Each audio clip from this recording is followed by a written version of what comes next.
What's going on, fellas? I thought it was you, Steezy. My bad. Oh man, I'm over here. Okay, my bad. Hold on, what's going on?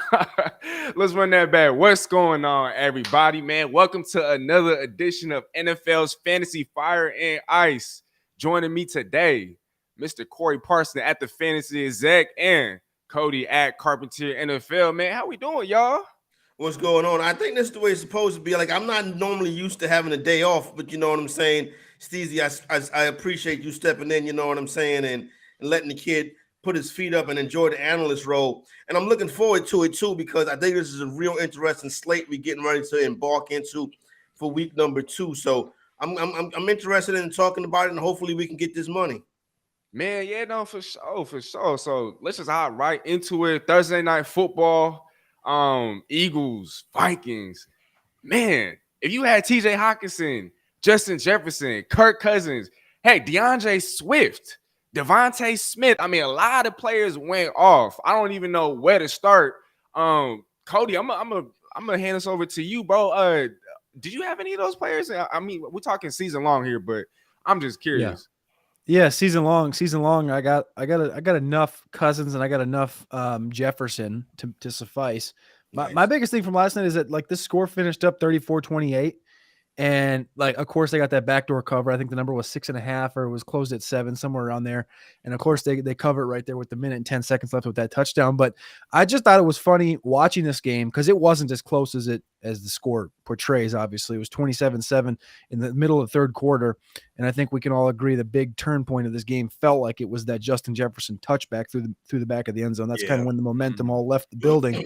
But when the game ended, you sit here and you look at the scoreboard and you're like, or the box scores, and you're like, Cousins threw for 364, 4 touchdowns, no picks. All the receivers in Minnesota 8. And you look at the other side and it's like Hurts had an okay day passing, very efficient, but they didn't. And then Swift had the big day rushing. But if you looked at that, you would have thought the game was actually really good. I don't think it was in the second half. And I'm a Viking fan, and I've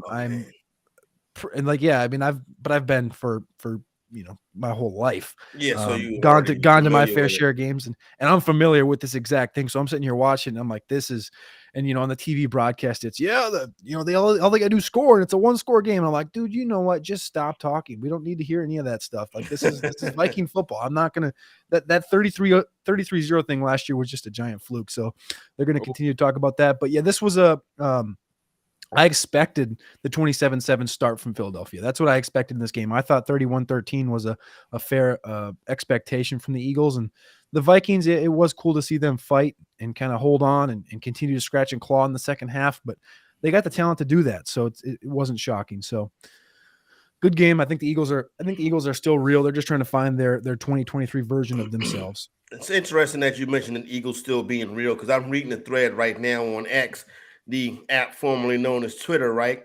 And it's my man, Michael Lombardi. And he is singing a sad tune about the Philadelphia Eagles offense. And he's also wondering, why are Kirk Cousins and Mac Jones putting up career numbers against the Philadelphia Eagles defense? If that Eagles defense is not generating a pass rush, this is his words, and that back end is going to be suspect. And then the Eagles, he writes, offenses averaged 9.1 yards a play per pass this year. Last year it was 12. Hurts averaged 8 attempts. This year he's down to 6.5. That's a yard above Zach Wilson. Not saying not to compare the two players. I'm not don't jump out there on me, Steezy. Yep. But I'm just saying, Philadelphia Eagles, they got a couple wins. They should, and of course that's the most important thing. But I think we can start attacking the Eagle defense from a DFS perspective. I mean, but would y'all say that the Eagles defense the last 2 games, is it a byproduct of the teams that they're playing having to play catch up, and therefore they're able to accumulate, I don't want to call it garbage time stats, but for lack of a better term, I guess these teams are putting up garbage time production? I mean, because Cody, like you said, the Eagles were up, what was it? I didn't watch the game in its entirety. 27-7. 27-7, exactly. And so at that point, the Vikings have no choice but to kind of run up the scoreboard by just continuously passing the ball. And same with the Patriots. I know the Eagles had a lead late, and then the Patriots really just started to claw their way back into the game.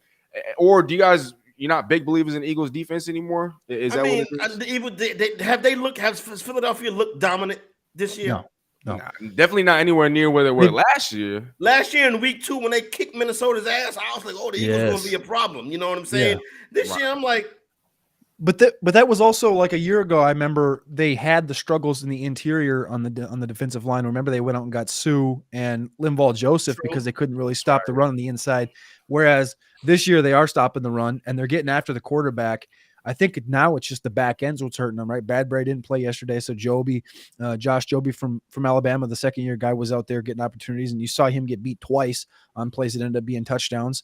I do think like it's just more of like maybe like a soul searching type of situation, I think, for the Eagles. Because you look at that the New England game in week 1, 16-0 at the end of the first quarter. This game against Minnesota, 27-7 in the third quarter. Like these games are in hand. That's how they play. It's just about keeping the foot on the gas and finishing, getting after the quarterback and continuing to do that and not slouching, because like the Vikings are built exactly for what you saw yesterday. The Vikings are built to be down by 15 and just continue to claw and claw and claw. They have the talent all over, and that's what Kirk Cousins does. I mean, he's an accumulator at best, and then it's if you pull off it all on Jefferson, of course you know it's going to happen. So I'm to say you can attack the Eagles defense in DFS, I think is a good angle at certain points, but you have to understand that like I still think that this defense is, when they get Bradbury back and they just continue to get healthy, I think this defensive line's sick, and this game should have ended a lot quicker yesterday because the Vikings got down to their third string tackle in the fourth quarter. They were on their backup center. Their starting center's garbage. Their backup center's worse. Their second left tackle's terrible. Like this game shouldn't have been. It should have been sack. Like that's. I know they're all NFL football players, but this defensive line is good enough to end a game like that. We got Ed over here in the chat saying the Eagles are also missing 5 stars on defense. A win is a win. Yep. Go Birds. I keep forgetting he's an Eagles fan, so I don't know if he's really. He doesn't want to hear the truth. You know what I'm saying? My bad, Ed. You know we only speaking truth on here. But I want to talk about DeAndre Swift though, y'all, because what's going on in that Philadelphia backfield? Like when Kenneth Gainwell comes back, the next time they play is going to be on a Monday night, and so I presume he's going to be available. I think the biggest reason why he was held down was because it's a short week. And obviously a rib injury, that's nothing to play with, but I'm pretty sure he'll be back next time around. And so moving forward, when assessing that running back situation in Philadelphia, Corey, how are you looking at things? Is DeAndre Swift the go-to guy moving forward? Is it going to be a time show with Kenneth Gainwell? My boy Rashad Penny got some time in, but he didn't get too much action. So what's that looking like for you moving forward? Yeah, no, Rashad Penny is a flag football player, so you don't really worry about him. He'll be gone after a while. Yeah, because if you push him, he's hurt. This is the best game that DeAndre Swift has played since he had a bulldog on his helmet. So I really don't know what to think about that situation right there. I will say this. I was very impressed of how well he ran the football last night. I think it probably was a little bit of his feelings was hurt from basically being irrelevant in week 1. So you get a chance playing for your hometown team, so maybe you had a little bit of extra motivation because he ran like I thought DeAndre Swift was going to run when he was in Detroit. Like I didn't see a lot of running out of bounds from DeAndre Swift last night. I saw him taking on tacklers head on, so maybe a little motivation inspired him. But you cannot trust any of these Philadelphia Eagles running backs right now. I'm not getting involved. Like I'm not like, I'm not going to buy high on DeAndre Swift. Now, I don't have him on any of my season longs. So if I did, would I feel more comfortable about playing him? It could be a donut waiting for you. You know what I'm saying? So I reserve the right to see more. Right. And we talked about this on the Wednesday edition of Fire and Ice. I was on with Simon and Terrell, and I think it was prior to Thursday night, Nick Sirianni was talking about how there's going to be games in which Swift is going to handle a large workload, and then there's going to be games in which he's going to play 13% of the snaps. I might be off on that number, but week 1, he was invisible. And so I think for me, it definitely raises his stock moving forward. He wasn't used too much out of the backfield as far as catching passes. I think he had 3 catches for like 6 yards. But damn, 170 rushing yards? I didn't see that coming. You look at his output, right? And Corey mentioned it. He goes, this is the best game he's had since he was at Georgia. Right. In the NFL, he's had 2 games with more than 20 rush attempts. Last night, 28. And back in 2021 against the Steelers, he had 33, and he averaged a little less than 4 yards per carry. 2 games later, he was injured, missed 4 games because of an injury. Because again, that's a lot of usage for a guy that's 205 pounds that really hasn't been able to do it. In college, he had 0 games over 25 rush attempts. So this is literally the second most rush attempts this guy's taken in the last probably since high school. So, can you expect this week in and week out from DeAndre Swift? No, that's the answer. No, it's not going to. It's impossible that it would be a completely career change if they were to say, "Yep, now we're going to go ahead and give DeAndre Swift, a Christian McCaffrey workload," like they did in Carolina week after week after week. They don't need it because of the talent that they have in this offense. 2, they have the depth at running back. You saw Boston Scott average 8 yards per carry last night with 5 touches. Plus, you have Jalen Hurts getting the rushing. Once Kenny Gainwell feels a little bit healthier, like we're not going to get this week in and week out. This was his debut in Philadelphia. He's a Philly boy, and it just happened to just work right. And yeah, it was a great game. I have Swift in only in best ball situations. I've never drafted Swift in my life until this year, and I did it because he was a value in best ball leagues. So that's the only angle I took on him, and that's the only angle I'm going to continue to have on him. But is it fair to say that he's the Eagles' RB1?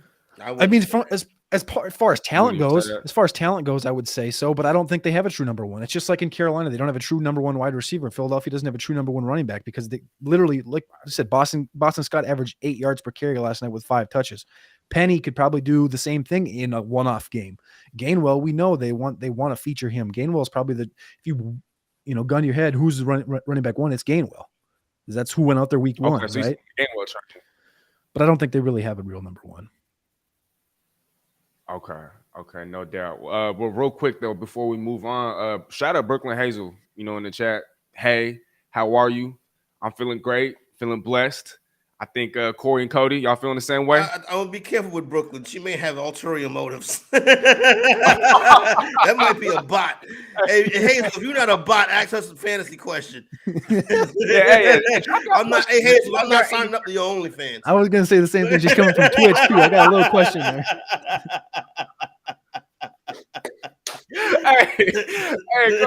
Man. I'm seeing way too much of that on X. I feel like even on football posts, I'm seeing women in the comments just dropping links to OnlyFans, and I'm just like, they know where the money's at. They know where the money's at. I can't. No, the fact that you said it, man, that got me laughing. But real fast though, y'all, for those of you guys who aren't tuning in on YouTube, if you listen in on any of the podcast platforms, I just wanted to bring up the Contrarian Edge Optimizer. If you are on YouTube, you can see the QR code. Be sure to check that out, y'all. I mean, if you guys are looking for the best way to generate your lineups, y'all can try it today. A 7-day test trial for just $1. And Corey, you could attest. Cody can attest. I can attest. You guys, anybody that's a member of Sportstopia, they could all attest. So once again, QR codes down there for y'all to scan. And if you're listening on any of the podcast platforms, y'all can check us out at thefantasysportslogic.com. Anything else you don't want to talk about as far as the Thursday night football matchup between the Vikings and the Eagles? This fumble out the end zone. This is a rule. That needs to be changed. You know what I'm saying? Let's get this rule doesn't make any sense. The dude fumbles the ball out the end zone at the 1 yard line going on the touchdown. Now the team get to go back the other way. That goes against the spirit of the rule. And I understand, it's an ultimate kind of flub, the fumble out the end zone, and that could be why you lose possession. But that doesn't happen anywhere else. It's a dead ball. But in the goal line, the ball goes to the other team. I think that's ridiculous. Here's my question for you then, Corey, and I agree with you. I think it is complete fugazi that they give the ball to the other team in that situation. But there's 2 ways to look at it, in my opinion. One is, where would you put the ball? Okay. Where would you put the ball? Yeah, where would you put the ball? I was thinking about this too, right? So where the ball is dead at, where the ball goes out of bounds at. But if it goes out of bounds in the end zone, you're saying, where would you put it at? The 2.5? I don't know. That's a good question. Okay. Number 2 is there's situations like this that arise in the punt game. And this, I didn't know this existed.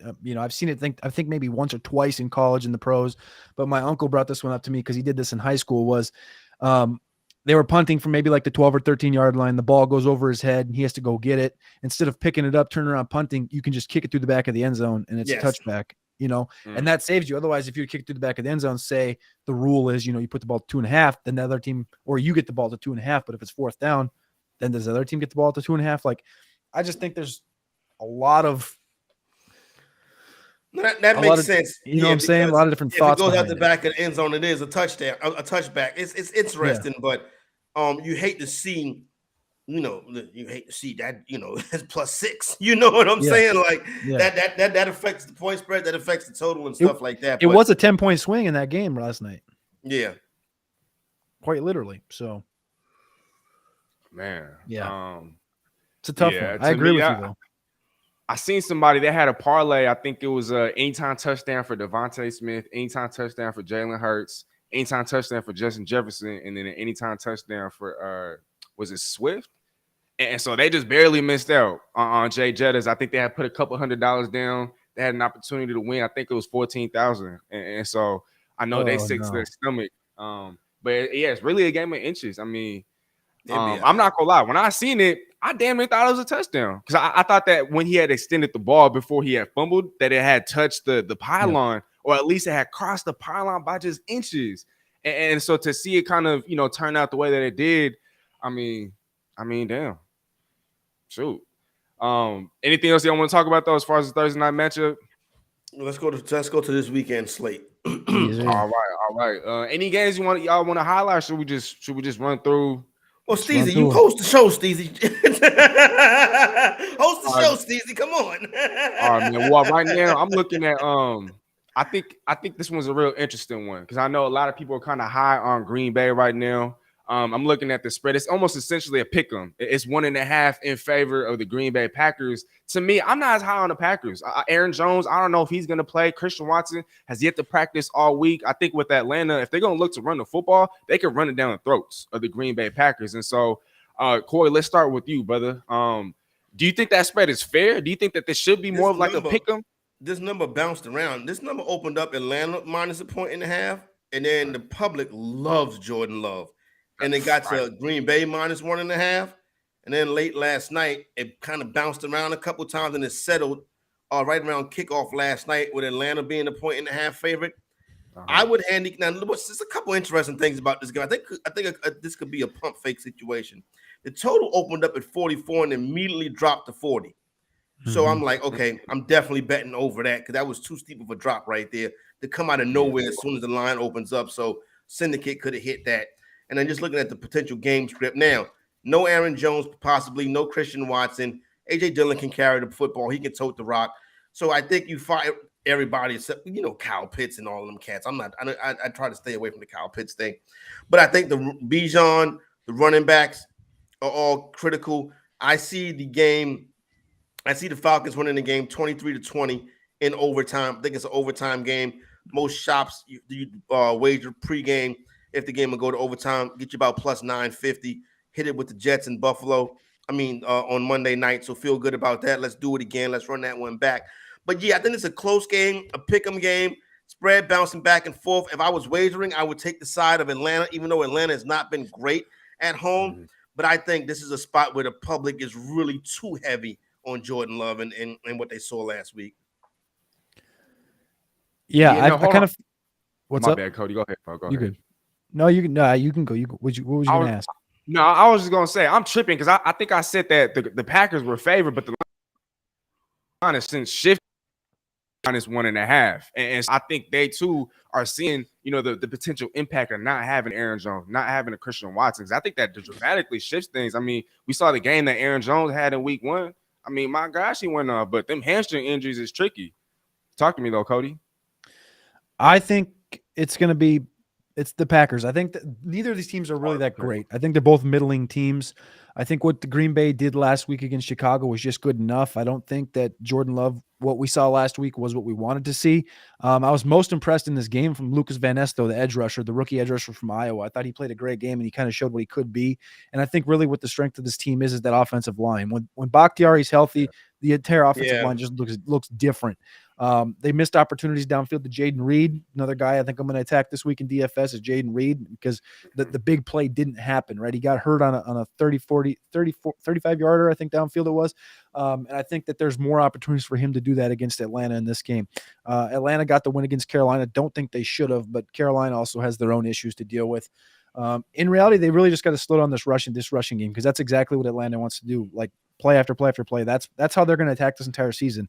And I asked this question on the Monday show: why did you go into the season with Desmond Ridder at quarterback when it seems like if they had a Richardson type, a Lamar Jackson type, if they would have made a trade, anything, they should have beat down Lamar Jackson's door. They were in on Deshaun Watson, and then they weren't in on Lamar Jackson this year. And you knew Watson was going to miss half the year. It didn't make any sense. They would have been a contender in the NFC with Lamar Jackson on the team. I don't understand why they didn't do that. But let me ask you this, Cody. What did you not like about Love, the 55% completion? Because listen, at 9.1 yards a catch, that's elite right there. Yep. Yeah. But the completion percentage at 55 is not. That's Zach Wilson. Exactly. That's the thing is the team played good enough, and Aaron Jones was good enough. I thought Aaron Jones was the best player in the field outside of Lucas Van Ness and Bakhtiari. But the thing is, you look at you're talking about the averages. 51 to Aaron Jones was the long. Musgrave was 37 to the long. Also missed Musgrave on the long one. Reed had 30 down the field. I wanted to see more efficiency out of Jordan Love. Like that's what I was afraid of. Like this is what we saw at Nevada, right? It was the inefficiencies in the passing game. I would have much rather seen a 22 out of 27 game from a Jordan Love in a game like this where Chicago really fell flat on their face, and there really wasn't much. It was literally dump the ball off to Aaron Jones, hit these guys that are wide open across the field. How many times was Musgrave and Jaden Reed open across the field? Multiple times, and they each were missed a couple times. So a little more efficiency, and I would have a lot more trust in what the Green Bay Packers are doing because I like other aspects of the game. But like I said, I like what the defensive line looks like. I love what the offensive line looks like. And Aaron Jones looks as good as he's ever looked. So I'd like to see Jordan Love take another step up in this game against Atlanta this week. So I guess that's my angle. If I had to pick this game, I'd probably go with the Packers 30, Falcons 23. And see, for me, and before we move on to the next game, I just want to add, I'm not high on Jordan Love, especially when we look at how the Falcons defense performed. I know he's a rookie in the Bryce Young, but Jordan Love is almost essentially a rookie as well. I know he spent multiple years backing up in Aaron Rodgers, but this is still his second start, like in NFL regular season action. And so when we look at Jesse Bates and how he performed, 2 interceptions, a forced fumble, a couple pass deflection, 10 total tackles, I think he's going to confuse a Jordan Love. That Falcons defense underrated. They added Calais Campbell. They've always had Grady Jarrett down there in the middle. And so they finally had some pieces to kind of work with. If they're going to run the football down the Green Bay Packers' throats, I think the Packers going to be in for a long, long day. Who's going to have the home field advantage? Atlanta. No, they won't. Green Bay will have the home field advantage. I guarantee you it'll be more cheeseheads in that stadium. Okay. Atlanta is a place where the other team fan go. You know what I'm saying?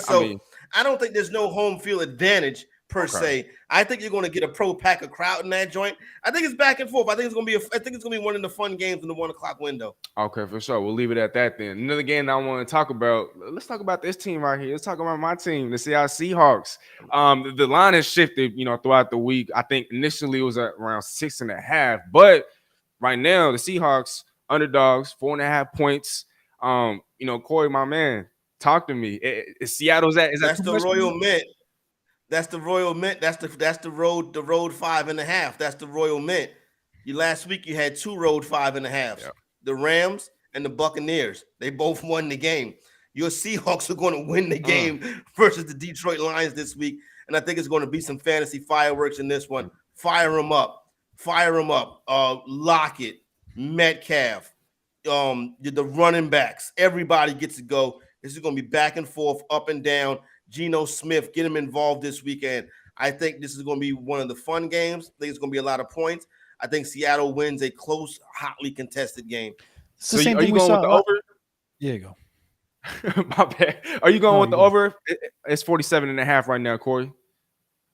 I'm not going to touch the total. I'm just taking the Seahawks plus 6.5 and plus 5.5 in the money line. Okay, for sure. Cody, go ahead. That's my fault. A year ago, this game was a 93 total. Yeah, it was fireworks. and the talent on the field. Amon-Ra St. Brown didn't have a single catch in that game. Wait, did he play?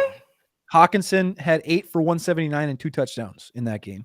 Josh Reynolds, 7 for 81. Tom Kennedy, 3 for 54. Khalif Raymond, 3 for 38. Jamal Williams had 100 yards and 2 touchdowns on the ground. Goff was at the quarterback, 378, 4 touchdowns. On the other side, Metcalf had a good day. Lockett had a good day. Rashad Penny ran for 150 and 2 touchdowns. A lot of the pieces are similar to what they were last year, right? There was no Gibbs on the Lions side, and there was no Amon-Ra in that game on the Lions side. And there was also no Ken Walker output, really, at 8 for 29 in that game. I think this is an interesting one, just given what we saw in week 1, because that Los Angeles-Seattle game, you talked about Michael Lombardi earlier. Michael Lombardi brought that game up. He's like, you know what? You're going into week 1. Everyone's hating on the Rams. But guess what? Sean McVay had the entire offseason to plan for this one divisional game, and he did it. Puka Nacua got targeted heavy. Tutu Atwell got targeted heavy, and that just was a mismatch for Seattle, oddly enough. I think Seattle bounces back in this one, and it's going to be another tight, close game. Detroit's coming off a very high win in week 1, right? I don't think that they are a healthy Kansas City team. A healthy Kansas City team probably beats Detroit by a touchdown last week. That's with Kelsey, with Chris Jones. I love what Aiden Hutchinson brings to the table. I'm not sure that these tackles look good in Seattle, but I'm not sure that either of them can really handle Aiden Hutchinson for an entire game. Last week against Kansas City, you could feel Aiden Hutchinson's presence on every single play. I think this is a good game, but I do think Seattle edges this one out by like 3 or 4 points. Man, I like that. I'm rocking with that. Like you said, though, Seattle's 2 starting tackles, Charles Cross on the left side, Abe Lucas on the right side, not going to play. Abe Lucas was recently placed on IR. And so Seattle brought in Jason Peters, OG, 41 years old, 19-year veteran, 9-time All-Pro. He played a little bit with the Cowboys last year. He can get out there and give you a couple snaps, you know what I'm saying? Keep the quarterback from getting ran over. Hey, but as far as this game goes right here, Cody, how would you prioritize it as far as DFS, as far as stacking? Like, is this like the premier matchup, or would you look at a game like Kansas City and Jacksonville as being more of the premier matchup? Yeah, I think that Jacksonville Kansas City game probably be the premier matchup. This one's people are. I'd like to see where the chop goes over the course of the next 24 hours, but I feel like people are going to be like remembering this Detroit game from last year, and they're going to do the deep dive, right? And they're going to be like, Noah Amon-Ra, Laporta can be in that Hawkinson role. Gibbs is more dynamic than what they had. Montgomery, and they're going to start piecing things together and be like, oh, this can do this again, right? It's going to be another big game. But I think both these defenses are much improved from what they were last year. And I think it's just going to be a different dynamic in totality. Whereas you look at Kansas City and Jacksonville, this is 2 teams that Jacksonville, I thought, should have lost that game last week against Indianapolis. And you talk about Kansas City, a team that wants to bounce back after losing week 1. Like that game has shootout written on it, I think, more so than Seattle-Detroit does. Real fast, I want to talk about the Detroit Lions running backs. Jahmyr Gibbs, do y'all see a bigger role for him in week 2 with the Seahawks? I'm not worried. Yeah, I'm not worried about it. I'm not worried about it. Okay. We'll get into lineups later, but I was just curious just because they had 2 options. That Seahawks run defense, though, there's not a lot of positives to take from week 1, but that Seahawks run defense looking a lot better. See, the talent can break one, right? And he can get it done in 8-9 carries. You know what I'm saying? But you do want to see them, get more done. Okay, no doubt about that. Another game that's very, I think this one, Buffalo and Las Vegas. I think there's some stackability to this game. Oh yeah, there's gonna be a lot of fantasy production out of this game. It was just reported earlier today that Jacoby Myers for the Raiders probably is not going to play because of that concussion. But I'm looking at the line right now. The Bills favored by 8.5 points. 8.5. Man, do y'all see the Buffalo Bills bouncing back here? I mean, they're coming off a tough Monday night loss to the Jets, in which Josh Allen single-handedly lost the football game. I mean, 4 turnovers in a game in which he lost by just a touchdown. Cody, I'm going to start with you, bro. Is this a blowout, you think, in favor of the Buffalo Bills? You see them bouncing back? Are we going to see the Josh Allen of old? I don't think it's going to be a blowout, but I think this game has Stephon Diggs bounce back written all over it, especially after the crap he got over the last couple of days from the little leaked video that came out. Like, he's not happy. Josh Allen's not happy of taking that loss in week 1 and looking like Wyoming Josh Allen. So, yeah, this has Allen Diggs stack written all over it. And, of course, you have the other pieces in this offense with Kincaid. Gabe Davis is also always an option for a guy that can go 3 for 130 and a touchdown. Like, we've seen that before. And then on the Raiders side, I think you saw what the Jets did on the ground last week against the Bills, where Breece Hall made it look easy, and he wasn't even at 100%. There's no reason why the Raiders don't focus on running the ball with Josh Jacobs, getting him more focused into the game. Devontae Adams, of course, is there. I don't think it's a blowout just given the talent that's in Las Vegas. I think their defense is competent enough not to let this become a 40-0 game like Dallas against the Giants last week. And then I think one of the sleeper guys, kind of in the receiving room, obviously everyone knows who Hunter Renfrow is, but the rookie Trey Tucker, a guy that looked better than Hunter Renfrow through training camp, is an interesting piece, an interesting dynamic for this offense with Jacoby Myers not playing. What's that guy's Trey name? Tucker, TRE Tucker. Because I was thinking maybe this is a Renfrow bounce back, but you know more about those young players than I do. Mhm. I don't think the Buffalo Bills are 10 points better than anybody, to be honest with you. This is not the Buffalo Bills from a couple years ago where they were big home favorites and they would lay that number. This is not that team. I think there's turmoil inside this locker room, and I don't think it just goes away overnight. I think there's a part of the people that think that okay, well, Josh Allen, let's just be easy on Josh Allen. He's getting too much in his head right now. I think there's that aspect of it. Then I think there's the aspect in that locker room that's like, no. He need to play better. You know what I'm saying? So I think there's a lot going on. As far as the game goes, I think the Raiders are live. I think the Raiders can win the game. 4-2 ATS last season. They are a team that I like a lot this year. So I think the Raiders are live in this one. I'll take the 8.5, and this is a very stackable DFS game. I mean, a lot of pieces. I'm rolling. Devontae is coming out there. It's the Diggs, Allen. Everybody except Jimmy Garoppolo. Shout out to Jimmy G. Shout out Jimmy G, man. Okay, well, let's move on to the next game. We just talked about it earlier, but this is projected to be the highest scoring game of the week. Kansas City, Jacksonville Jaguars. We talked about it on the Wednesday show. My favorite stack, Patrick Mahomes and Travis Kelce. Corey, you agree? Or, I mean... I'll probably stay away from Mahomes. I would prefer my favorite stack this week is Jacksonville. It didn't take me long to change my mind on Calvin Ridley. It's Trevor Lawrence and the AI generated Calvin Ridley that can't just run through everybody. The way that offense played last week, they had their moments, but I think it's going to be good. I think it's going to be back and forth. Here's the thing, right? A little betting advice. Is people don't think that Kansas City is going to start the season 0-2, especially with Travis Kelce being back, right? But if that is true, then this number needs to move to 4 on Sunday morning. If this number sits 3.5, then I think Jacksonville is live to win the game.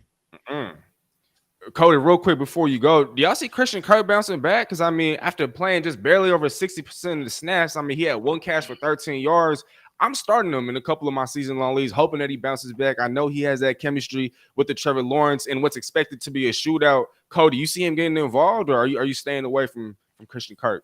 I think there's always an opportunity. I think he's obviously not the same player that Gabe Davis is, but I think he kind of finds himself in that awkward role in that offense where I expected Zay Jones to be the awkward guy in that spot where Zay Jones didn't look the best through training camp. Obviously, people saw the slow motion type of route running that he had next to Calvin Ridley, but I think that had more to do with Calvin Ridley. Christian Kirk's a guy that we saw last year go over 900. He did it in Arizona.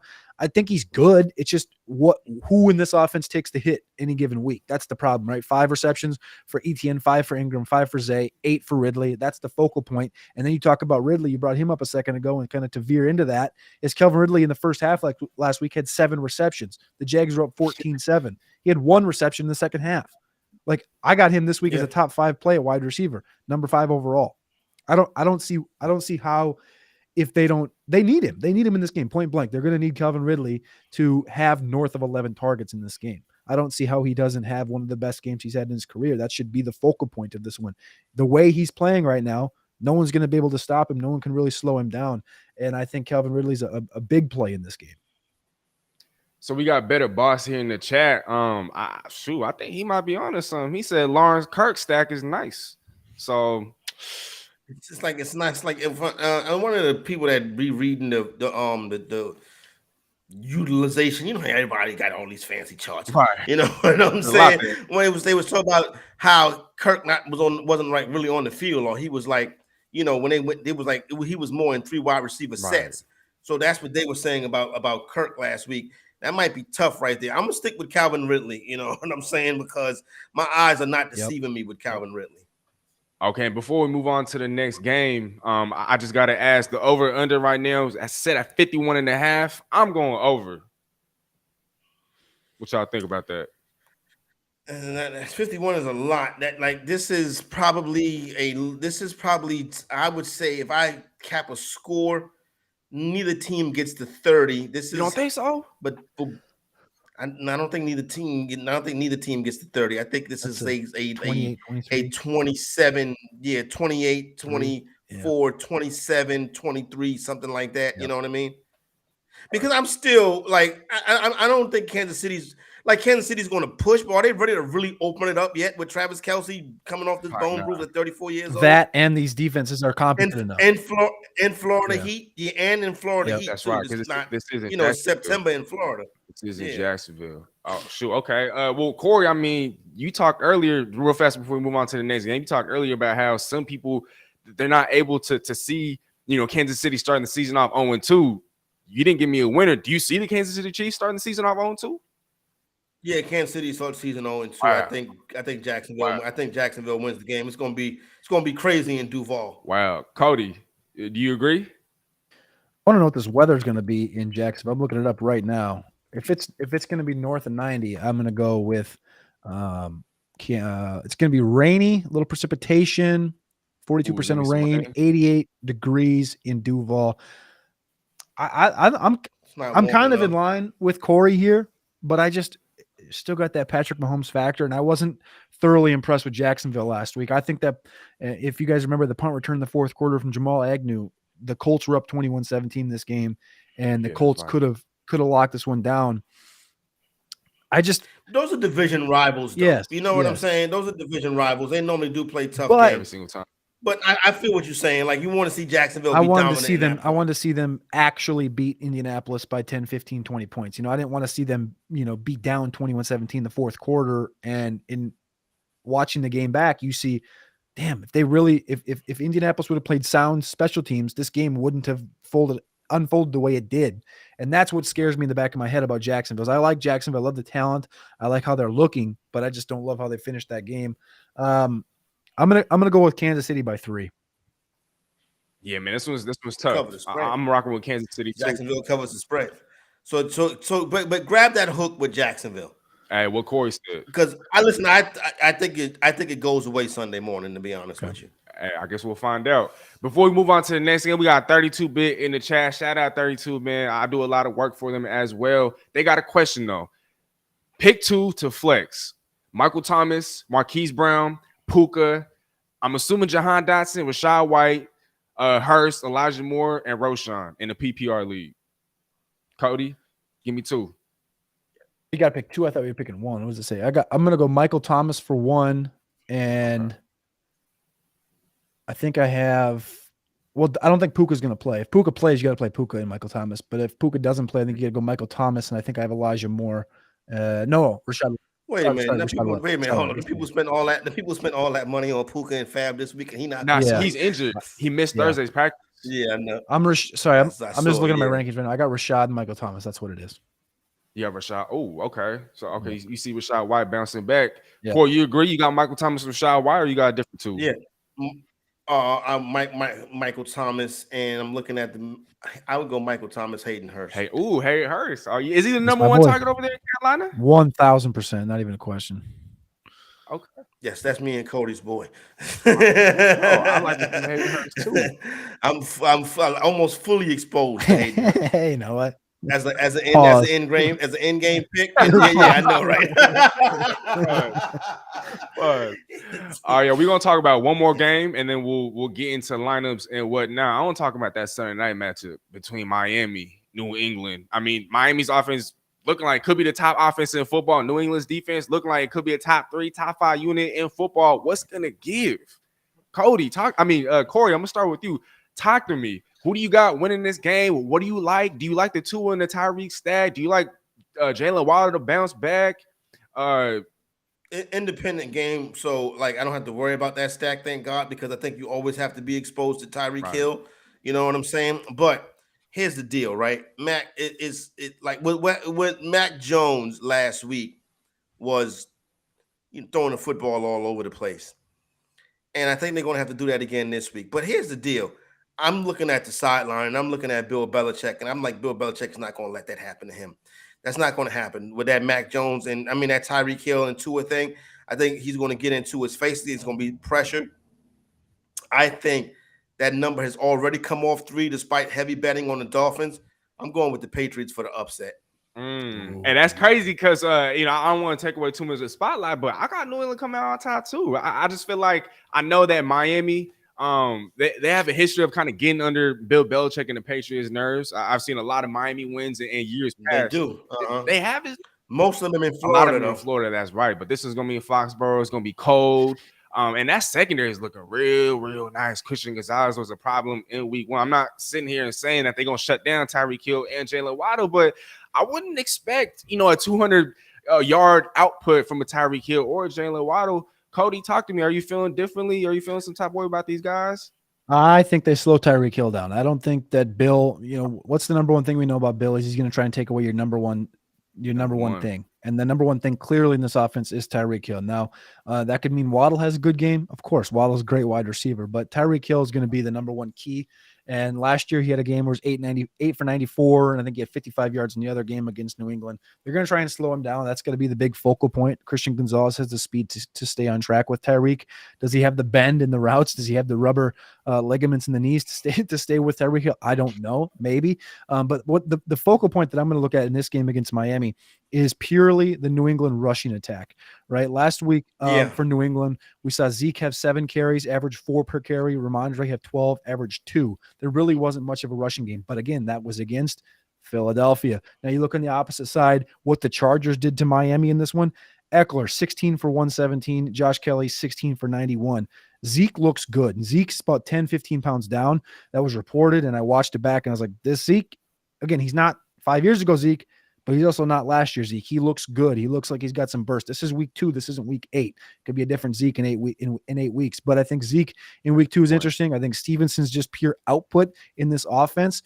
Not a big Stevenson guy, but 6 for 6 in the passing game for 64 yards last week is interesting. And I also think they continue to use him in the rushing game. I think that's going to be New England's angle of attack in this one. I think that's going to be how they keep this one close. And I do think there's a chance they pull this one out. I'm going to go with New England by 6. That's wild. Right now, Miami are the favorites at -3. I just wanted to say, I think it's interesting because within this, there's some twos out there too. There's some twos out there too. So you have seen they've taken some sharp money. As a matter of fact, FanDuel's about to tilt right now. It's the 3 is juiced to 120. So there's going to be some movement. This one's going to bounce around. This one to be Miami -2 by kickoff. I wouldn't be surprised. The Sunday night matchup as well. I mean, they tend to tinker with things. But like I was saying though, within Ezekiel Elliott, I found it interesting because y'all know how running backs in that Bill Belichick system, when you fumble, you in the doghouse. And yeah, but it's not in his career to fumble. It's something that he's done very little in his career, so he may get the benefit of the doubt because right. Well, but I thought about that as well. Right, but also to Cody's point, because he was talking about how Zeke has slimmed down. He looks a lot better. He's not the Zeke of old, but I think that's very telling. When you got Bill Belichick not putting somebody in the doghouse, I know he doesn't have a tendency to fumble, but I think his last couple years in Dallas, he actually had some problems with, with ball security and whatnot. He had 1 year where he at the beginning of the season. Right. I've watched every Ezekiel Elliott snap in his life, except for last week. And then when he finally was slim. You know what I'm saying? Like I watched him waddle out to start the season every year and play himself into shape. But now I guess he decided, this year to come into shape from the beginning. Right. Ezekiel Elliott is still a Dallas Cowboy. He 1 year he had the fumbles to start the season. But normally that's not really his thing. Yeah. So, but yeah, if he keep that up now, he won't be playing. No doubt about that. Well, one more thing though, y'all, we gotta talk about. We gotta start seeing lineups for all these people out there. Help make them some money. Like I talked about at the top of the show, fantasysportslogic.com. If you're on YouTube, if you're watching on YouTube, we got a QR code on my other side right here. Be sure to scan that code, y'all. Like I said, 7-day trial for just $1. It's gonna not only make you some money, potentially, it's going to help you set the best lineups possible. And so, Cody, let's get right into it. Who are some quarterbacks that you like in DFS this coming Sunday? This week on DraftKings, kind of my focal points at the high money is going to be on Lamar. Medium money is going to be on Geno in that Detroit game, and then the low money I got on Baker Mayfield in his matchup this week. Yeah. Let me hop in here right quick. What is it? What is sending you to Lamar this week? Because hey, listen. I know it's blasphemous to talk about Lamar Jackson, but hey, this don't look like this. When are we going to get a 30 burger? When are we going to get that Lamar go crazy game? You don't see it this week, Corey? They're going to lose this week. But I think so. If they're going to lose, then what? I think they lose. I think Cincinnati blows them out. They need. Hey, wait, Mark Andrews coming back? Cincinnati needs that bounce back. That's what I'm saying. Like, yeah, he struggled in the past, completing the passes, but I think what we saw last week out of Zay Flowers, and if Andrews comes back, I think it's going to be a different dynamic.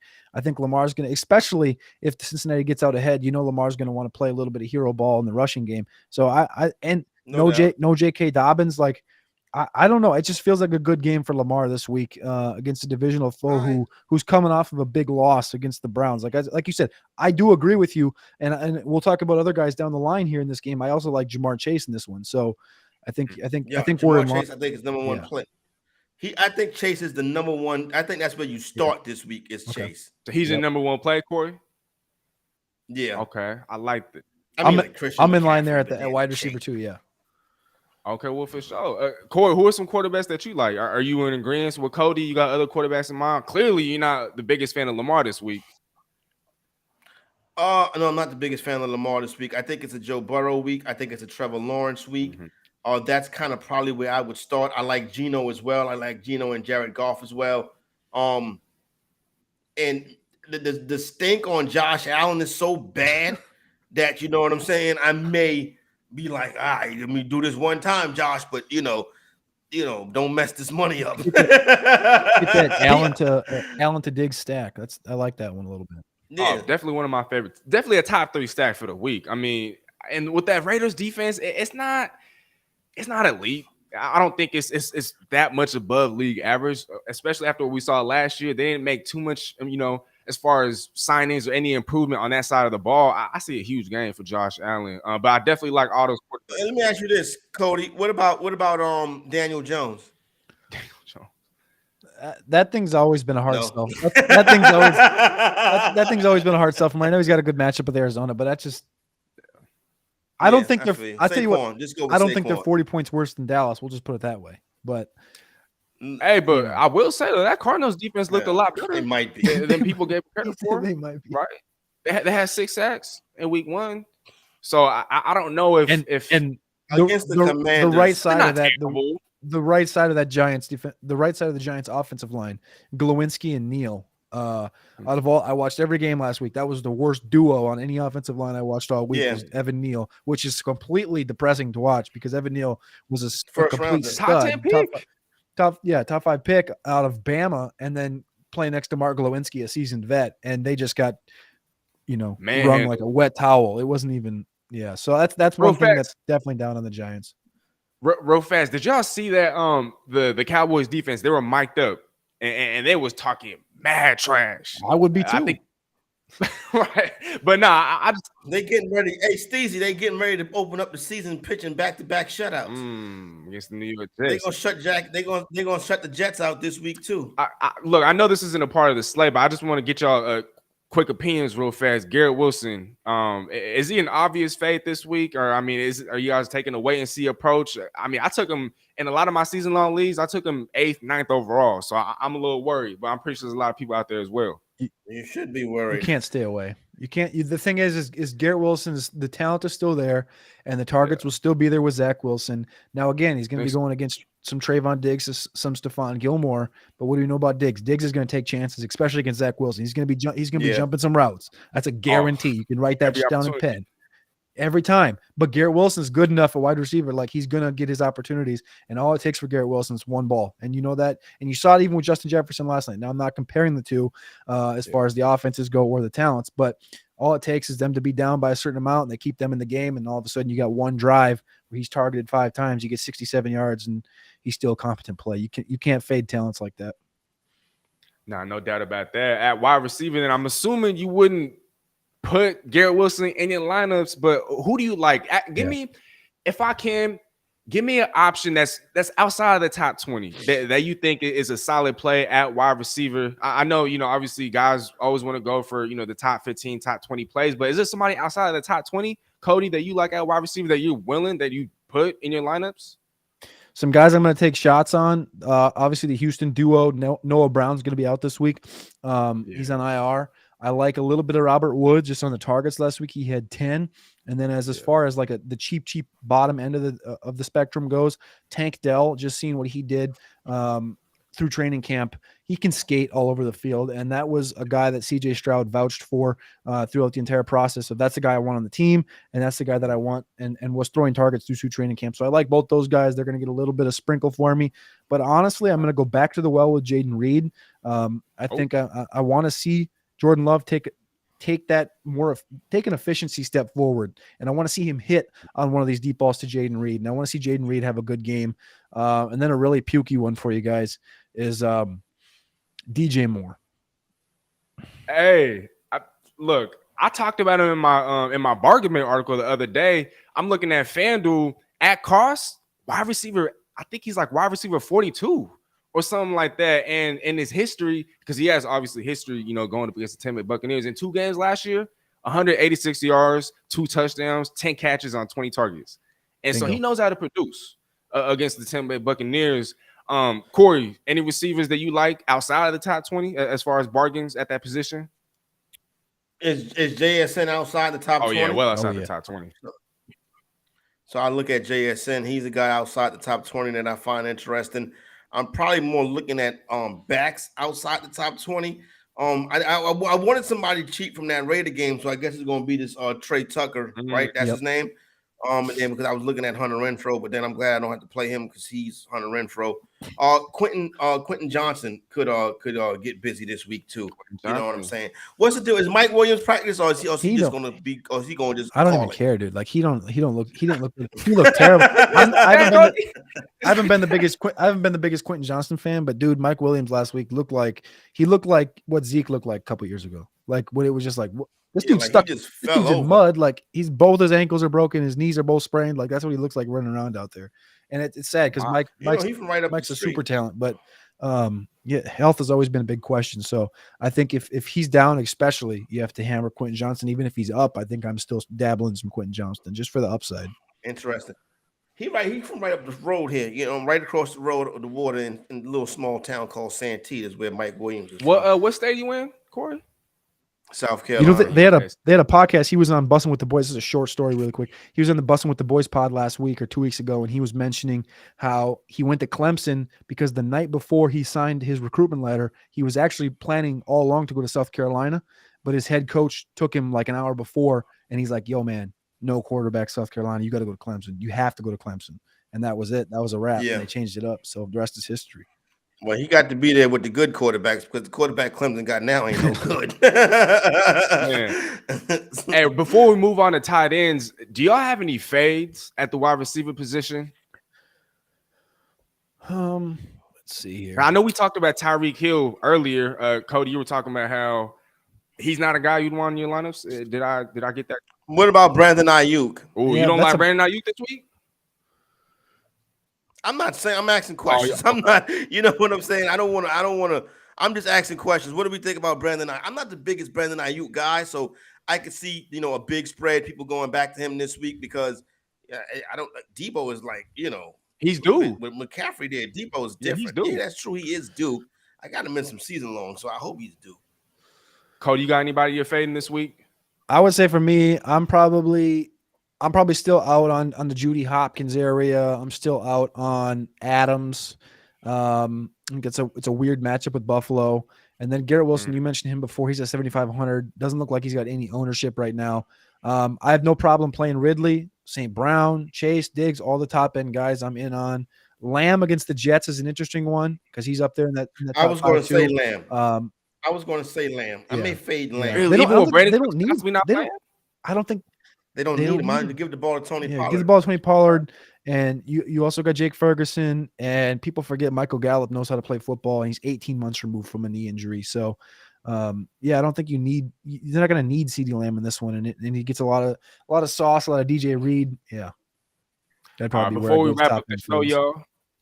My bad, Cody. Before we wrap up the show, y'all, let's talk about tight ends real fast. I got a guy real quick in Detroit, Sam Laporta. I mean, last year you talked about TJ Hawkinson was just eating against Seattle. I more so than anybody know how vulnerable Seattle is, especially against tight ends, especially, you know, tight ends that that love to run, you know, those underneath routes that just know how to get open. And so Sam Laporta at cost, according to FanDuel, is the tight end 20. I think he's an absolute bargain. Do you guys have any other names in mind? Somebody you want to highlight at tight end? I would go Luke Musgrave, and then I'll ask Cody what do you think about Evan Ingram. I think Evan Ingram's fine. We talked about this game being probably the most likely that we like up in the get to the 50 range as far as the output goes. We talked about Christian Kirk earlier and Calvin Ridley. I think Calvin Ridley continues to get those targets. Ingram is fine. I'm not sure that the ceiling still exists like it did in 2022, just due to Calvin Ridley being there and Travis Etienne taking the next step up. So I'm very much middling on an Evan Ingram. I love Musgrave for all the reasons you mentioned. The upside's there. He was missed on a deep ball last week. I love me some Luke Musgrave. For me, on the low end at tight end, I'm taking a dart on Kylan Granson up in Indianapolis. I'm taking a dart on Adam Troutman in Denver, who had 5 targets, 5 receptions for 34 yards last week. Dulcich is officially not going to be playing in this one probably. That almost didn't make sense. Officially not going to be I think he's out, yeah. And then Gerald Everett's interesting to me. He's kind of priced high on, I can't remember which one, if it was FanDuel or DraftKings. He's priced higher on one than the other, but I think he's interesting as well.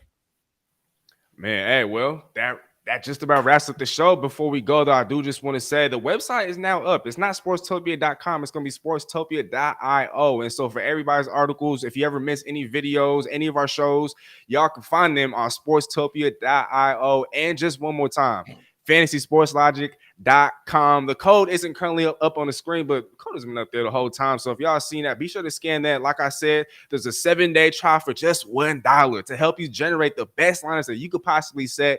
Like I said, I can attest, Cody can attest, Corey can attest. So fantasysportslogic.com. Be sure to try out the Contrarian Edge Optimizer.